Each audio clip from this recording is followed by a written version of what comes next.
Part 1. I used to think Halloween in Grimscar was the most boring thing in the world.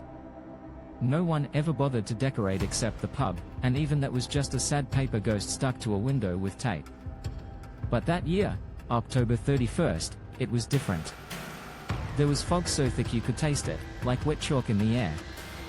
The power lines hummed. Every porch light flickered like they were breathing. My mum said I was too old for trick-or-treating, but Finn dared me. "Come on, Ollie," he said, tugging on his werewolf mask. "You can't miss Sycamore Lane." The old man at the end gives out the good stuff. Theo, his little brother, bared his plastic vampire fangs and made a hiss sound. "He gives out homemade candy," he said through fake blood. "That's way better than Tesco stuff." The three of us stood at the top of Sycamore Lane around 7:45. The street was nothing but a line of old stone cottages, moss climbing up the walls, chimneys leaning sideways like crooked teeth. Every pumpkin we passed had gone soft and caved in. Wind screamed through the telephone wires overhead. At the very end of the road stood the Blackthorn house. The gate was chained shut, and the sycamore tree above it had shed all its leaves except one, just one that dangled and clicked against a rusted lantern. That was the only light we could see. It glowed sickly yellow, pulsing every few seconds. "That's his porch," Finn whispered. I could hear his voice shake a bit, even under the werewolf mask. I'd heard stories about Mr. Blackthorn before. Kids said he never came out during the day, that he'd buried his wife in the garden after she died and still talked to her at night. Others said he was a war chemist who poisoned the river. Nobody knew the truth. We stepped closer. The iron gate gave a low metallic groan when Finn pushed it, even though it was locked. And then, without touching it, the chain slid loose on its own. Theo gasped. I laughed, because sometimes when you're scared, you can't help it. "Probably just the wind," I said. But the wind wasn't that strong. We walked up the path to the porch. The ground was covered in soggy leaves, and every step made a sound like wet paper tearing. I could see the porch light flickering above the door, moths spinning circles around it. Then the door opened, slowly, like someone had been waiting for us. Mr. Blackthorn stood there. Tall. Too tall for someone that old. His shoulders hunched forward, and his eyes looked like black buttons sewn too tight into his skull. He didn't say hello. He didn't even move. He just reached out a thin hand and dropped 3 little wrapped candies into Finn's bucket. The wrappers were brown, stained darker in spots, like rust or old blood. "Happy bonfire night," he said in a voice so dry it sounded like it had to crawl out of his throat. Theo piped up, "That's not till tomorrow." The man smiled, or maybe he tried to. The corners of his lips cracked white like old paper. "For some of us," he whispered. Then he shut the door. We stood there for a few seconds, just listening. Somewhere behind the house, a dog barked once and then yelped, like it had been kicked. Finn grinned and said, "Told you he gives the weird stuff. Bet it's awesome."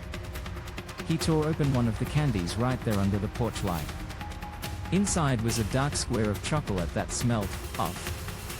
Like metal, or petrol, or something chemical. "Don't," I said. But he just shrugged. "Theo, try it." Theo reached for it, and I noticed something above us, a faint red light blinking through the fog. It was moving, circling, almost invisible in the mist. A drone. "What's that?" I asked. Finn squinted up. "Probably someone filming for bonfire night or something." But I'd seen drones before, and none of them made that low buzzing noise, that high, sharp whir like a wasp trapped in your ear. The light blinked twice, then once, like Morse code. Theo laughed nervously. "Maybe it's spying on us. Say hi, YouTube." He waved at it, and the red light turned blue for half a second. Then it shot straight up into the fog and vanished. We walked back toward Finn's house, the candy wrappers crinkling in his bucket. The fog got thicker as we went, pressing close like something alive. When we passed under a street lamp, the light flickered and hissed out, leaving us in darkness until the next one. "Did you see that drone?" I asked again. Finn shrugged. Who cares? Probably just some college kids messing about. But I couldn't stop thinking about it. The way the chain on the gate had slid open. The smell of the candy. The way Mr. Blackthorne hadn't blinked once. By the time we reached the Hargreaves' house, the fog had swallowed most of the village. You could barely see across the street. Finn's mum was still out with her friends at the pub, so we went inside and dumped our loot on the kitchen table. Theo was already tearing through wrappers. "You're not gonna eat any," he said to me. I shook my head. "Not from him." Finn laughed. "You're such a baby, Ollie." He sat down across from me, the GoPro on his forehead still blinking red. He'd been filming all night for his YouTube channel. "Say hi to the camera," he said. I stuck my tongue out. Theo bit into the dark square of candy, chewing fast like he always did. "Tastes weird," he said with his mouth full. "Kinda bitter." The drone sound came again, distant, but close enough that it made the windows rattle. Finn frowned. "You hear that?" We all froze. The hum was steady this time, low and constant, right above the house. Theo laughed again, nervous. "Maybe it's back. Maybe it's filming us now." He turned toward the kitchen window, trying to spot it through the fog. I followed his eyes, and for half a second, I thought I saw a reflection. Not ours. Someone standing just beyond the glass. Tall. Still. Holding something that glinted silver under the porch light. When I blinked, it was gone. Theo giggled again, maybe to prove he wasn't scared, and shoved the rest of the candy in his mouth. "Bet Mum's gonna freak when she sees the video," Finn said, checking his GoPro. But then Theo made a sound. A soft choking cough. He frowned, touching his throat. And then? Part 2. I didn't realize Theo had stopped laughing until I heard the sound. A wet, choking cough, then silence. When I turned, he was kneeling on the gravel, the wrapper still stuck to his fingers, his eyes wide and shining under the porch light. Finn, his. But Finn was already there, grabbing his brother's shoulders. "Theo, hey, what's wrong?" Theo tried to speak but couldn't. He gasped, clutching his throat. A strange smell hit me then, bitter, metallic, sharp like burnt almonds. The same smell that came from the wrappers. My stomach twisted. Finn's mum's car keys jingled as she ran from the house. What happened? What happened to him? She knelt beside Theo, screaming his name. I backed away, my feet crunching on the gravel. The porch light flickered, the world turning yellow, then dark again. The ambulance came faster than I expected, just 5 minutes later. Red and blue lights flashing across the stone walls, rain hammering the roof. 2 paramedics jumped out, shouting orders. They pulled masks over their faces the moment they touched the candy wrapper. "Cyanide," one of them said sharply. "We need extraction now." That word, cyanide, didn't make sense to me then. I'd only heard it in spy movies. But Finn heard it too. His eyes filled with something colder than fear. Then the headlights came.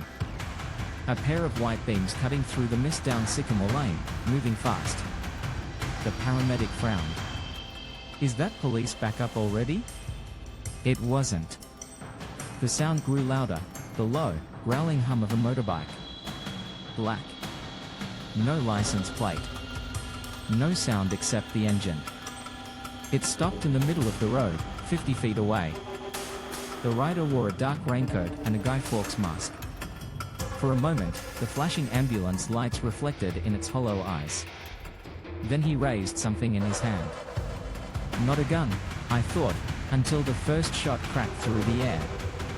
The paramedics dove behind the van, shouting. The windshield shattered. Theo's mum screamed. Finn grabbed my wrist, pulling me toward the hedge. "Run, Ollie! Run!" The engine roared again as the motorbike swerved, circling the ambulance like a shark. One of the paramedics jumped into the driver's seat, yelling for everyone to get in. But before they could move, the rider threw something, a bottle, glass glinting under the headlights. It hit the ground and burst into a wall of orange. The air went white hot, and I smelled petrol. I remember Finn dragging me through the mud, both of us slipping, coughing. The heat of the explosion warmed our backs as we ducked into the field. Grass flattened under the wind of the blast. I turned once, just in time to see the ambulance swallowed in flames. The Guy Fawkes mask gleamed behind the smoke, head tilted, watching. We ran until the lights were gone. The only sound was our breathing and the distant hiss of the rain. The moor stretched endlessly, a dark sea of wet grass and crooked fences. Somewhere in the distance, thunder rolled, echoing like a drum. Finn stopped, hands on his knees. He's gone, isn't he? I couldn't answer. Every part of me was shaking. The rain made my skin sting. We have to go back, I said, but my voice came out thin and useless. No. Look. He pointed across the field, faint lights glowing through the mist. An old stone house, crouched at the end of the lane like something half asleep. Blackthorn Manor. Even from here I could see the windows flickering with candlelight. And there, hovering above the roof, a faint green light. A drone. Finn's voice was barely a whisper. That's Reggie's place. We moved slowly, our sneakers sinking into the wet soil. Every few seconds, the drone's red light blinked, like it was watching us. I thought I could hear something else too, a faint whispering hum, as if hundreds of tiny voices were buried under the wind. But maybe it was just the rain in my ears. When we reached the porch, the front door was open a crack.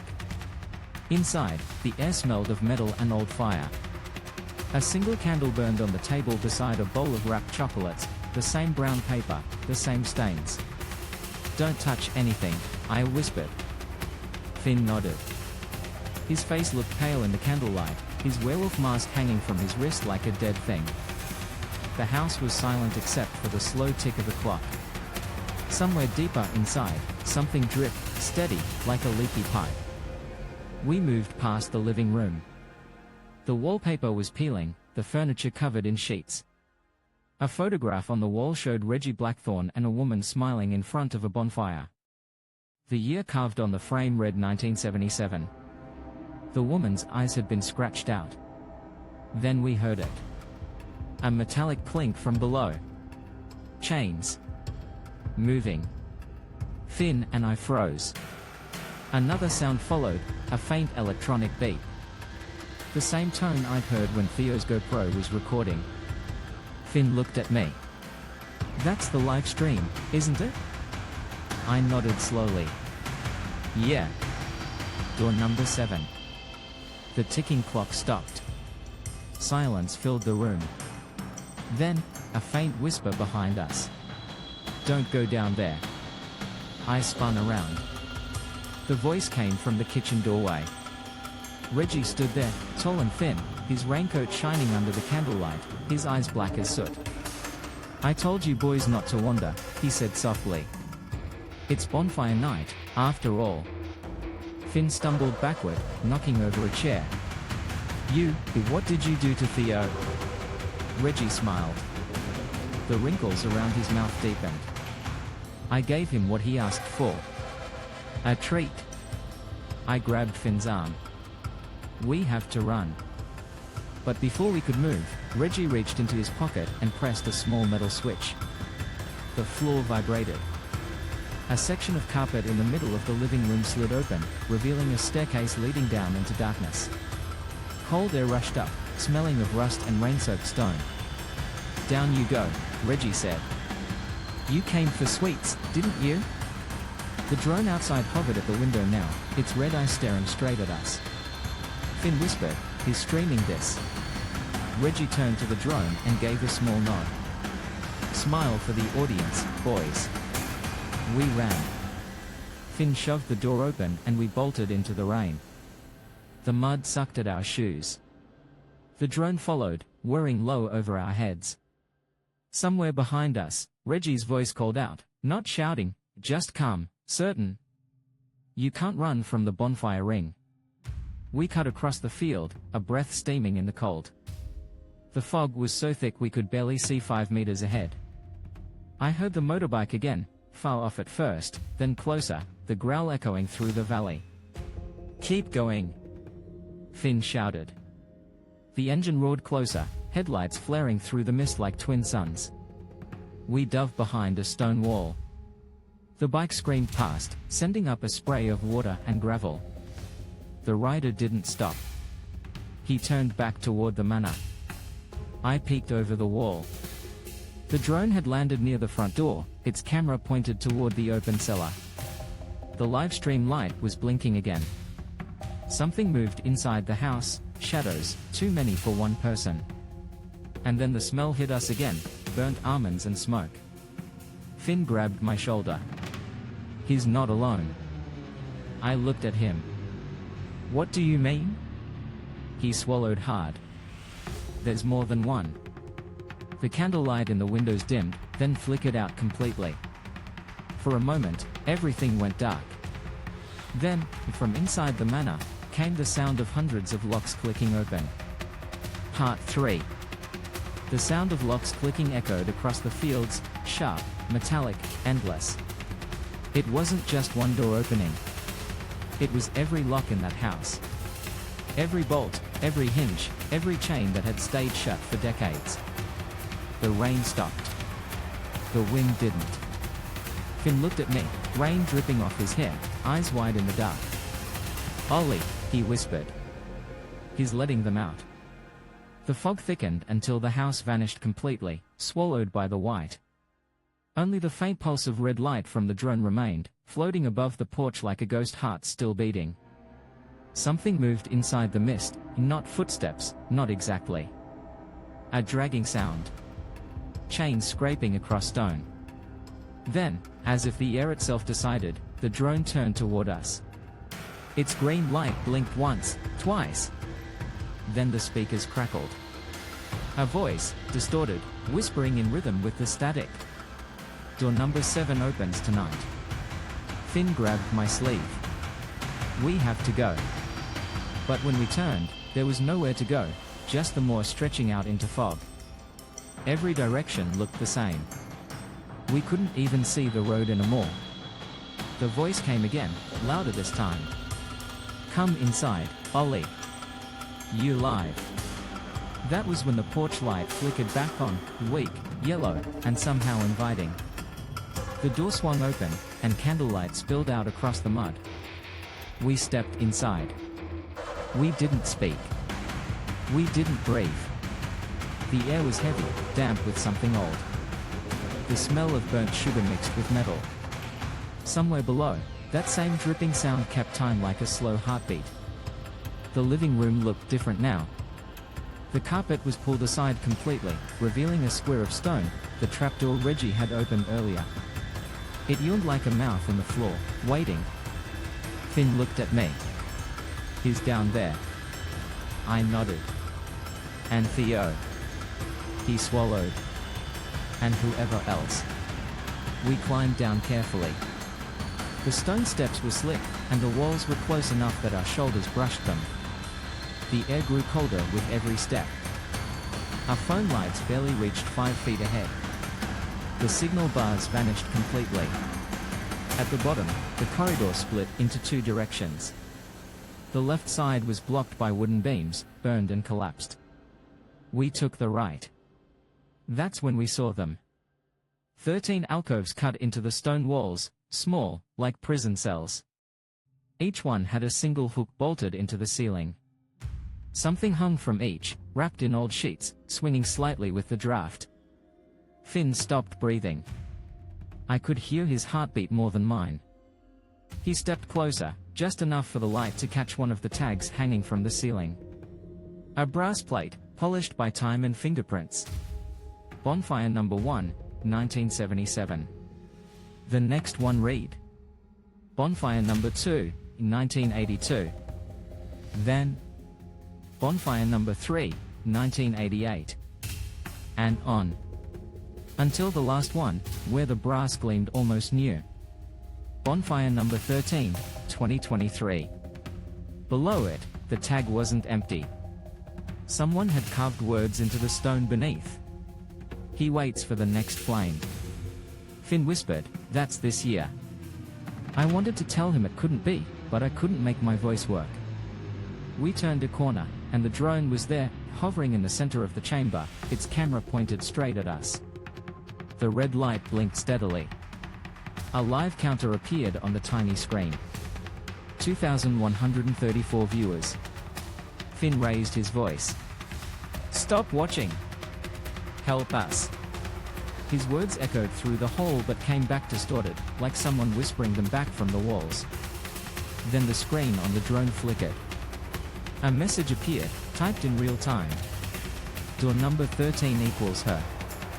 I didn't understand it at first, until I saw the small brass door set into the far wall. It was different from the others, newer. And above it, engraved into the stone, was a name. Amelia Thorne. "Millie," I whispered. "My nanny from when I was 5. She'd vanished the same Halloween my parents sent me away to boarding school. They'd said she'd moved abroad." Finn looked at me slowly. "Ollie, you knew one of them." "No," I said, shaking my head, but my throat closed. "No, I didn't." Then a light flickered inside the small brass door, faint, golden, pulsing in rhythm with the drone. The live chat exploded on the drone's tiny feed. "Open it. Door number 13. Do it." "He's right behind them." Finn's flashlight caught the far wall, and that's when I saw him. Reggie. Standing in the doorway we'd come through. His face hidden behind a mask made of polished iron, welded in place. In his hand, a silver canister glinted.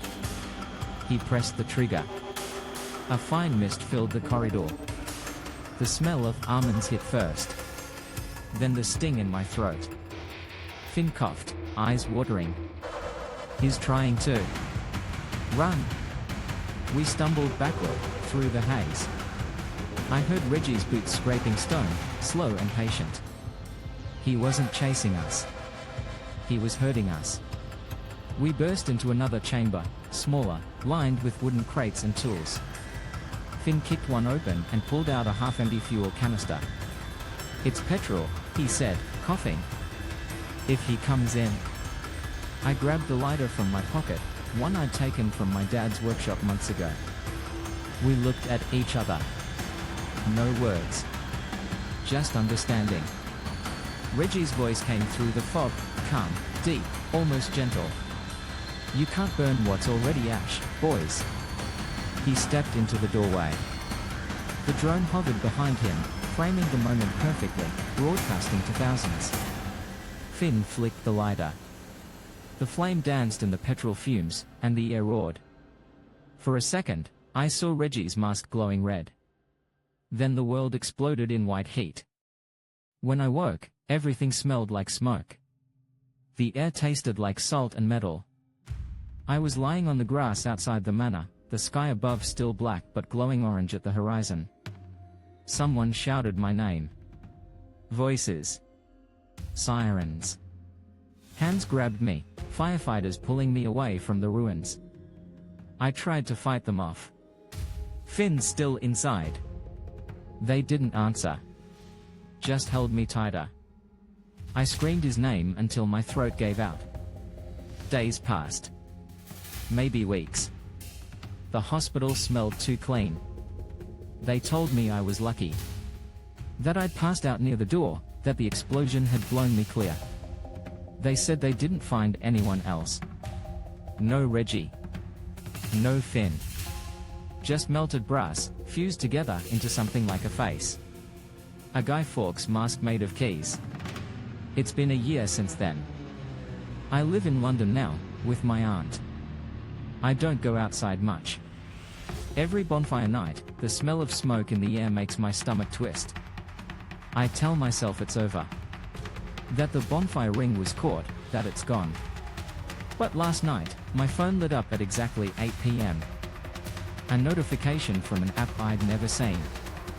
No name, just a black circle with a red spark in the middle. It said, "Live, bonfire ring returns. View account, E13. I shouldn't have clicked it. But I did. The stream opened to static first, then a faint image, smoke, a bonfire, and a drone hovering above it. A figure stepped into frame. Small. Wearing a werewolf mask. Finn. He looked straight at the camera. His voice was quiet but clear. "See you next bonfire night, Ollie." Then the feed ended.